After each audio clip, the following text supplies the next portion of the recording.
አሊፋ ባህላዊ ህክምና ከሚመጡ በጣም ተደጋጋሚ ከሆኑ ኬዞች ውስጥ አንዱ የሆድ መነፋት ወይም ደግሞ የሆድ እብጠትን ወይም ደግሞ የሆድ እንደ ጋዝ መወጠርን ወይም ጋዝ መብዛትን እናወራለን ማለት ነው። ጨጓራችን በጣም አሲዳማ መሆን አለበት። በተጨማሪ ደግሞ ይህ አሲድ በሰውነት በጨጓራችን ውስጥ በማይኖርበት ጊዜ የሆድ መፈጨት መስተጓጎልን ያስከትላል ማለት ነው። የሐሞት መወፈር ወይም ደግሞ ባይል ስለጅ ምንድን ነው? ስለዚህ ሐሞት ተፈጥሯዊነቱን ስናይ በተፈጥሮ ሐሞት ጉበታችን ሐሞት የሚባል ተፈጥሯዊ ሳሙናን ያዘጋጃል። ይሄ ደግሞ በትንሹ አንጀት ውስጥ የሚኖር ወይም ደግሞ የሚሸጋገሩ ባክቴሪያዎች ናቸው። ይሄንን ምን አመጣው? ወይም ደግሞ የባክቴሪያዎች ትክክለኛ ቦታቸው የት ነው? የናና ሻዮችን መጠቀም እንችላለን፣ ግን በብዛት የናና ቅጠል መጠቀም የሌለባቸው በህክምና ገርድ ዲያግኖሲስ ከተደረገ ባይጠቀሙት የተሻለ ነው። ወይም ደግሞ አዘር ዝንጅብልንም አይነት መሞከር ይቻላል ማለት ነው። አሰላሙ አለይኩም ወራህመቱላሂ ወበረካቱ። ውድ የወዳጆ አሊፋ ቤተሰቦቻችን እንደምናችሁ። ዛሬ ደግሞ አሊፋ ባህላዊ ህክምና ከሚመጡ በጣም ተደጋጋሚ ከሆኑ ኬዞች ውስጥ አንዱ የሆድ መነፋት ወይም ደግሞ የሆድ እብጠትን ወይም ደግሞ የሆድ እንደ ጋዝ መወጠርን ወይም ጋዝ መብዛትን እናወራለን ማለት ነው። ስለዚህ ተመሳሳይ ምግቦችን ተመግበን አንዳንድ ሰዎች ምንም አይሆንም፣ ግን አንዳንድ ሰዎች ደግሞ ሆዳቸው ልክ እንደ ፊኛ ለምንድን ነው የሚወጠረው? ምክንያቱ ምንድን ነው? የምንመገበው ምግብ ወይንስ የምግብ ስርዓት መፈጨት ችግር ነው? ዛሬ በዚህ ቪዲዮአችን ላይ ዋና አንኳር የሚባሉ ለሆድ መነፋት ችግሮች ሊዳርጉን የሚችሉና ዋና ምክንያቶቻቸው ምንድናቸው እና መፍትሄዎቻቸውስ ምንድናቸው የሚለውን እናነሳለን ማለት ነው። ስለዚህ በመጀመሪያ የምናየው የጨጓራ ወይም ደግሞ የሆዳችን ውስጥ ያለው አሲድ ማነስ፣ የአሲድ ማነስ ወይም ሎ አሲድ የምንለው እናያለን ማለት ነው። ስለዚህ የአሲድ ተፈጥሯዊነቱ ምንድን ነው የሚለውን ስናይ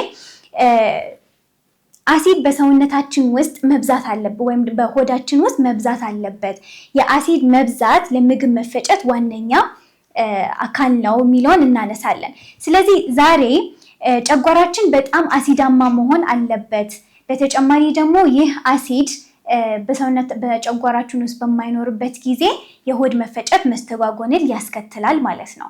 ስለዚህ እነዚህን ደግሞ ተከትሎ በሰውነታችን ውስጥ እንደ ሲቦ የምንላቸው አይነት ነገሮችን እናነሳለን። ዋነኛው ለሆድ መነፋት ወይም ደግሞ ለአብዶሚናል ብሎቲንግ የሚዳረጉን ዋነኛ ምክንያቶቹ እንደ ሲቦ የሚሉትን በኋላ ላይ አነሳላችኋለሁ።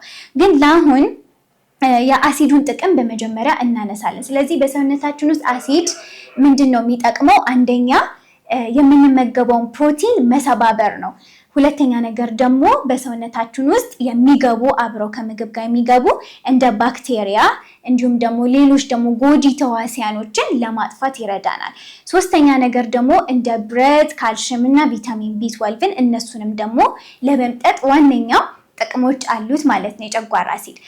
ይህንን ተከትሎ ደግሞ የአሲዱ ማነስ የሚያመጣው ችግሮች ምንድን ናቸው? በጨጓራችን ውስጥ አሲድ በሚያንስበት ጊዜ የምግብ መፈጨት ይስተጓጎላል። ይህ ደግሞ ያልተፈጨው ምግብ በታችኛው የሆዳችን ክፍል ውስጥ በመሄድ እብጠትን ይፈጥራል ማለት ነው። ከዚህ በኋላ ነው እንግዲህ ብሎይትድ የምንሆነው። ይህንን ተከትሎ ነው የሚመጣው ማለት ነው። የዚህ አሲድ ማነስ ደግሞ የአሲድ ወይም ደግሞ ፓራዶክስ የምንለው አለ። ስለዚህ አሲድ በሚያንስበት ጊዜ የጨጓራችን ቫልቭ አለ። ያ ቫልቭ ክፍት ሆኖ ነው የሚቆየው ወይም ደግሞ ምንም አይነት ሳይን ምልክት አይደርሰውም እንዲዘጋ ያ ቫልቭ። ስለዚህ ቫልቭ ካልተከደነ ደግሞ ከጨጓራችን ወደ ላይ አሲድ መውጣት ይጀምራል ማለት ነው። ወደ ላይ አሲድ መውጣት በሚጀምርበት ጊዜ ወይም ደግሞ ታካሚዎች ደግሞ ይህንን አሲድ ተከትሎ ምን ይወስዳሉ? አንታይ አሲድ ይወስዷታል። this is completely wrong ነው። ይሄ ማድረግ የለብንም። አንታይ አሲድ መውሰድ ማለት በሰውነታችን ላይ ተጨማሪ የሆኑ አሲዱ እንዲያንስ ነው የምናደርገው። ስለዚህ ይሄ መሆን የለበትም። ስለዚህ ይሄ ደግሞ ቫልቭ በሚከፈትበት ጊዜና አሲዱ ወደ ላይ መውጣት ሲጀምር ጋስትሪክ አሲድ ሪፍሌክስ የምንለው በህክምና ሃርት በርን ወይም ደግሞ ገርድ የምንለው ያመጣል። ታካሚዎች ላይ ብዙ ጊዜ የምሰማው ነገር ምንድን ነው? ማቃጠል ወይም ደግሞ ወደ ላይ ቃር አይነት ነገሮች ይታዩባቸዋል ማለት ነው። ይህንን ማስተካከል ይኖርብናል። ሁለተኛው ይህንን ተከትሎ ደግሞ ቤት ውስጥ ምን አይነት መፍትሄ አለው? አንዳንድ ጊዜ ሌሎች የህክምና ተቋማቶችም ላይ የሚሰሩ ሐኪሞች ቤታይን ኤችሲኤልን ሊሰጡ ይችላሉ። ቤታይን ኤችሲኤል የሚባለው ምንድነው? ስፔሻሊ ሎ አሲድ ያላቸው ሰዎች ወይም ደግሞ ሃይፖክሎራይድሪያ ያለባቸው ሰዎች የሚወስዱት ነው። በተጨማሪ ደግሞ አፕል ሳይደር ቪኔገር የምንለው የፖም ቆምጣጤውን መውሰድ ማለት ነው። ሌላ ደግሞ ፕሪፈረብል ዝም ብለን የምናገኛቸው እንደ ዝንጅብልን ብንጠቀም ይህንን ያስተካክልልናል። ወደ ሁለተኛው ፖይንት እንምጣ። የሐሞት መወፈር ወይም ደግሞ ባይል ስለጅ ምንድን ነው? ስለዚህ ሐሞት ተፈጥሯዊነቱን ስናይ በተፈጥሮ ሐሞት ጉበታችን ሐሞት የሚባል ተፈጥሯዊ ሳሙናን ያዘጋጃል። ስለዚህ ይህ ደግሞ ሐሞት በረጅም ጊዜ በከረጢት ውስጥ ይቀመጣል፣ ይከማቻል ማለት ነው። ስለዚህ ሐሞት ዋነኛው ጥቅም ምንድን ነው? የምንመገበውን ስብ እና ስብ ሟሚ የሚሆኑ ወይም እንደ ቪታሚን ኤ፣ ዲ፣ ኬ የሚባሉትን ለማስተካከል ነው የሚረዳን ማለት ነው። ስለዚህ የባይል ስለጅ ወይም ደግሞ ባይል ሐሞታችን በሚወፍርበት ጊዜ ምን አይነት ምልክቶችን እናያለን? አንደኛው ምንድን ነው? በቀኝ ጎድናችን በታች በኩል የመወጠር ወይም ደግሞ የመወፈር የህመም ስሜት፣ የክብደት ስሜት ይሰማናል። ይህንን ተከትሎ ደግሞ በሰውነታችን በቀኝ በኩል ያለው ትከሻችን እንዲሁም ደግሞ በቀኝ በኩል ያለው ጀርባችን ላይ ህመሙ ይሰራጫል ማለት ነው። ይሄ ህመም እንዴት መጣ? የባይል መወፈር እንዴት ነው የሚመጣው በምንልበት ጊዜ ሐሞታችን በሚወፍርበት ጊዜ ወይም ደግሞ ባይል ስለጅ በሚፈጠርበት ጊዜ በሐሞት ቱቦዎች ውስጥ ወይም ቀጫጭን ቱቦዎች አሉ። በእነሱ ቱቦዎች ውስጥ ማለፍ ስለሚያቅተው ፓንክሪያስ ወይም ደግሞ ቆሽታችን ላይ ጫና መፍጠር ይጀምራል ማለት ነው። በዚህ ጊዜ ነው እነዚህን አይነት በቀኝ በኩል ያልኳቸው ህመም የምናስተውለው ማለት ነው። ይህንን እንዴት እንፍታው የሚለውን ስናይ ፒዩሪፋይድ ኦክስ ወይም ደግሞ ኦይል አለ። ይሄ ብዙ ጊዜ አልተለመደም ከኛ ሀገር። ነገር ግን አሁን ይህንን ለማስተካከል በጣም መራራ የሆኑ ቅጠላ ቅጠሎችን መመገብ እንደ አርጉላ፣ ዳንድሪን የመሳሰሉ በጣም መራራ የሆኑ ቅጠሎች አሉ። እነሱን መጠቀም የባይልን ያነቃቃታል ማለት ነው። ይህንን እናደርጋለን።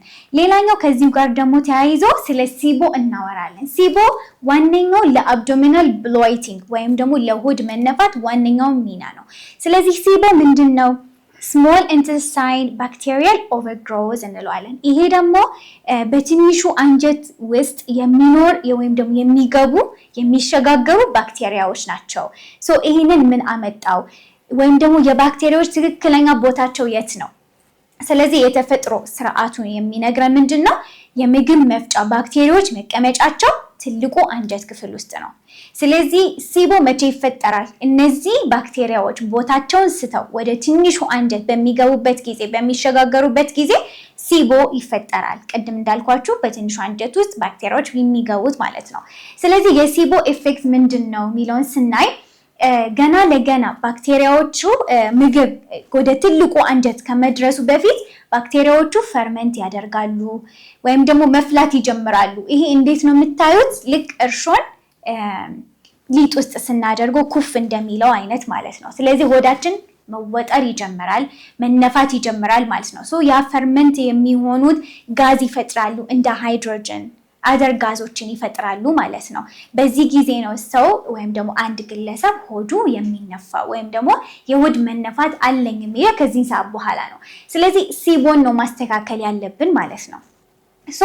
የዚህ ባክቴሪያዎች ናቸው ታች ላይ ስሞል ኢንተስታይን ላይ ትንሹ አንጀት ላይ መጥተው በሚገቡበት ጊዜ የሚፈጠረው ፈርመንት ነው ጋዝ የሚፈጥረው፣ እኛ ብሎትድ እንድንሆን የሚያደርገን። ምግብ ከተመገብን በኋላ በተደጋጋሚ የሆድ መነፋት ችግሮች እየገጠሙን ያለው በሲቦ ምክንያት ነው ማለት ነው። ስለዚህ ሲቦን ለማጥፋት ዋነኛው ምንድን ነው? ቤት ውስጥ ማድረግ የምንችላቸው ነገሮች ፋስቲንግ ነው። ኢንተርሚተንት ፋስቲንግ ወይም ደግሞ የተቆራረጡ ጾሞችን ማድረግ ነው። ይሄ ምንድን ነው? የምግብ መፈጨት ስርዓቱን እረፍት መስጠት ነው። ስለዚህ ኢንተርሚተንት ፋስቲንግ ባክቴሪያዎቹ በዚህ ሊጠፉ ይችላሉ። ሁለተኛ ነገር ደግሞ የምናደርገው ፈነል ሲዶችን ብንጠቀም ከምግብ በኋላ እንደ ሻይ መውሰድ እንችላለን። ፒፐርሜንት ወይም ደግሞ የናና ሻዮችን መጠቀም እንችላለን። ግን በብዛት የናና ቅጠል መጠቀም የሌለባቸው በሕክምና ገርድ ዲያግኖሲስ ከተደረገ ባይጠቀሙት የተሻለ ነው። ወይም ደግሞ አዘር ዝንጅብልንም አይነት መሞከር ይቻላል ማለት ነው። ስለዚህ የሲቦ ወይም ደግሞ ይሄ አብዶሚናል ብሎይቲንግ እንዲፈጠር የሚያደርጉትን ወይም ደግሞ ሲቦ ተፈጥሯል ብለን የምንለው ምን አይነት ምልክቶች ስናይ ነው? የመጀመሪያው ምግብ ከተመገብን በኋላ የሆድ መነፋት አይነት ነገር ካየን በተደጋጋሚ ማስቀመጥ ወይም ደግሞ የሆድ ድርቀት ሲያጋጥመን የምግብ አለመፈጨት ችግሮች ካሉ የሚደክመን ከሆነ ወይም ደግሞ ጋዝ በጣም የሚበዛብን ከሆነ ወደ ታች ሆዳችን በጣም የሚነፋ ከሆነ ይሄ የሲቦ ምልክት ነው ማለት ነው። ስለዚህ አሁን በነገርኳችሁ መንገድ ማጠቃለያውን ስነግራችሁ አሁን በነገርኳችሁ መንገድ ጨጓራችንን አንጀታችንን በጣም መንከባከብ ይገባናል፣ እንደዚህ አይነት ነገሮች እንዳይፈጠሩ ማለት ነው። ሌላኛው ደግሞ ምንድነው አሊፋ ባህላዊ ሕክምና ስትመጡ ለሆድ መነፋት ምን አይነት ነገሮች ተዘጋጅተዋል፣ ምን አይነት የሕክምና አማራጭ አለ የሚለውን ስናይ የመጀመሪያው ማሲን ፕሮዳክት ላስተዋውቃችሁ። ማሲ አሊፋ ባህላዊ ሕክምና ለሆድ መነፋት በተደጋጋሚ ከምግብ በኋላ ለሚፈጠር እብጠት ወይም የሆድ መነፋትን በጣም ፍቱን የሆነ መድኃኒት ብለን ያዘጋጀነው ፕሮዳክታችን ነው። እንግዲህ ማሲን በምትጠቀሙበት ጊዜ ጨጓራን ዲቶክስ ማድረግ፣ አላስፈላጊ የሆኑ ባክቴሪያዎች እንዲወጡ፣ ሆዳችን እንዲሁም ደግሞ የምግብ መፈጨት ስርዓቱ እንዲሳለጥ የሚያደርግ መድኃኒት ነው። አጌን ደግሞ አንጀታችን ውስጥ ደግሞ ያሉ ዲቶክስ መሆን ያለባቸውን አላስፈላጊ ንጥረ ነገሮች ሰውነታችን ከሆዳችን እንዲወጡ የሚያደርግ ፕሮዳክት ነው ማለት ነው። በተጨማሪ ደግሞ ከፍተኛ የሆነ ድርቀት ካለባችሁ ደግሞ ማሲ ከሞሪንጋ ሲድ ጋር አብረን እናዛለን ማለት ነው። ስለዚህ ይህ ደግሞ በምትወስዱበት ጊዜ የጎንዮሽ ጉዳት ወይም ደግሞ መድኃኒቱን በምትወስዱበት ጊዜ የምታዩት አንደኛ ማስቀመጥ ነው። ዲያሪያ ይኖራችኋል። ያን ተከትሎ ደግሞ ሰውነታችሁ ድርቀት እንዳይዝ ወይም ደግሞ ዲሃይድሬትድ እንዳትሆኑ ፍሉድ ሎስ እንዳይሆን ውሃ እየተጠቀማችሁ በዚህ መንገድ ሆዳችንን አንጀታችንን ንጹህ የምናደርግበት ፕሮዳክት ነው ማለት ነው። ስለዚህ እንደዚህ አይነት ተደጋጋሚ ከሆድ መነፋት ችግሮች ጋር የሚያያዙ ችግሮች ካሉባችሁ ብሎትድ የምትሆኑ ከሆነ ምግብ ከበላችሁ በኋላ ብሎትድ የምትሆኑ ከሆነ ወደ አሊፋ ባህላዊ ተቋም በመምጣት ይህንን አይነት ሕክምና ማግኘት ትችላላችሁ። ሌሎችም ተጨማሪ ከሆድ ከጨጓራ ከአንጀት ጋር የተያያዙ ችግሮችም ወደ አሊፋ ባህላዊ ሕክምና ጎራ በማለት ሕክምናዎችን ማግኘት ትችላላችሁ ማለት ነው። እንዳጠቃላይ ለማስተላለፍ የምፈልገው ምግብ መፈጨት የሚጀምረው ከአፋችን ነው። ስለዚህ ዝም ብሎ ምግብን መዋጥ ብቻ ሳይሆን ምግብን በትክክል አኝኮ አልሞ መዋጥ ለጨጓራ ትልቅ እረፍትን ስለሚሰጥ ይህንን ማድረግ ይኖርባቸዋል። ለዛሬ ያዘጋጀሁላችሁ የሆድ መነፋት ላይ ያተኮረ ፕሮግራሜ ይህን ይመስል ነበረ። በተደጋጋሚ እንደዚህ አይነት ችግሮች የሚያጋጥሟችሁ ሰዎች ካላችሁ ለወዳጆቻችሁ ሼር አድርጉላቸው። አሊፋ ባህላዊ ሕክምና በመምጣትም በአካል መነጋገር ማውራት እንችላለን።